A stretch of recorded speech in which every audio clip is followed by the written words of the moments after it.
had this idea that if I got together a band of the right musicians that all had certain kind of special qualities on their instruments, that would be something really special that people would really want to see, and it would be successful. That was my plan, my whole plan. And so when I came out to California, I had Carlos in mind as the drummer, and then I met Steve Tavoloni, and I thought he was also an exceptional player. He had a lot of charm and a lot of personality. So I was starting to form this idea of this band. So over time, I had the Charisma band, but then Toto they started up separately. We were all kind of doing our things together. We were all friends. We'd go watch Toto rehearse. They'd come down to watch Charisma play, because at that time, Charisma was Michael Landau on guitar, and Toto was Steve Lukather. They were then buddies. Carlos was in Charisma, Jeff was in Toto. That's when I met David Page. David Page and I got to know each other. But Charisma started in 1975, and we became very, very popular, really popular in LA, and had a really great reputation and a great following. And then, over the years, we've done all kinds of different things. Like we brought other musicians through the band, like Vinnie Colaiuta, and most recently, I started a new record for Charisma, which we're almost finished with. It's very close to being finished. And this one is really, I think, the best one I've ever done. And it's, I still haven't thought of the name of it, but it's a very complete record. It's going to be 3 CDs, and 2 CDs are all completely brand new material, studio recordings, brand new. And then the other CD, the 3rd CD, is all bonus tracks, some live things, and some other studio things like a demo and outtakes.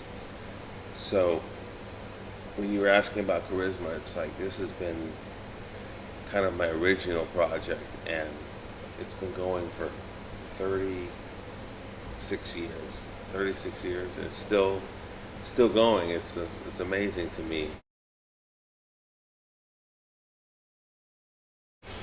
Oh man,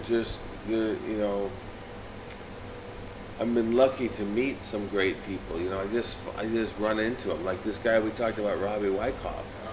Robbie's another guy that I ran into. He sang with some other bands in my neighborhood at Cafe Cordial, at this club that we play at. And he was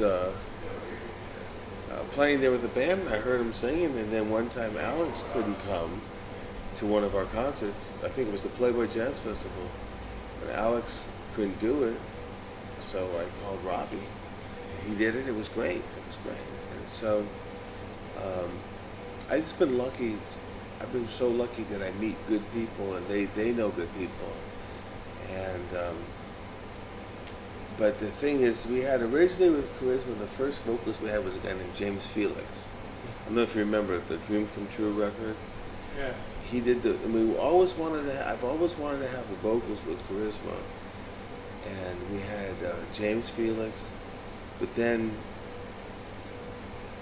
when we went to Japan the first time, we couldn't bring a vocalist, so then we did the all instrumental. So sometimes the band is all instrumental, sometimes it has vocals, so it can kind of go either way, But this new record is actually all instrumental.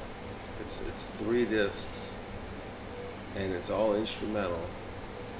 And what's amazing is it's got a couple of songs that's got Jeff Porcaro playing drums on, and they were live. He played with the band live, so that's kind of like a bonus tracks.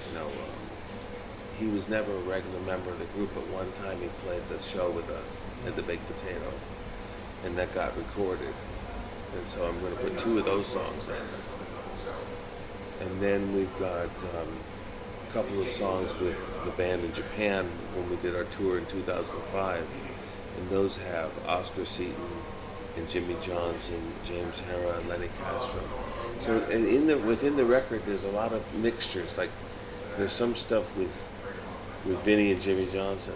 There's some stuff with Vinny and Dean Cortez. There's stuff with Oscar and Jimmy Johnson. There's stuff with Oscar and Dean Cortez. It's all mixed together. So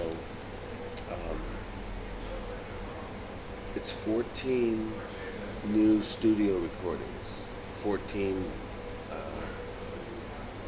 brand new recordings, and then 6 to 8, I'm not sure, 6, 7, or 8 bonus tracks, live tracks. So one of the tracks is a demo that we did.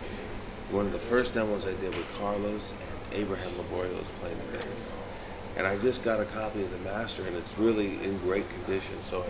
And it sounds great. Steve Tavoloni's on it. I'm like, this is great. I got to put this on the record. So it's kind of like a history, like everything from, I think the earliest recording is 1977, and the latest recording is 2011.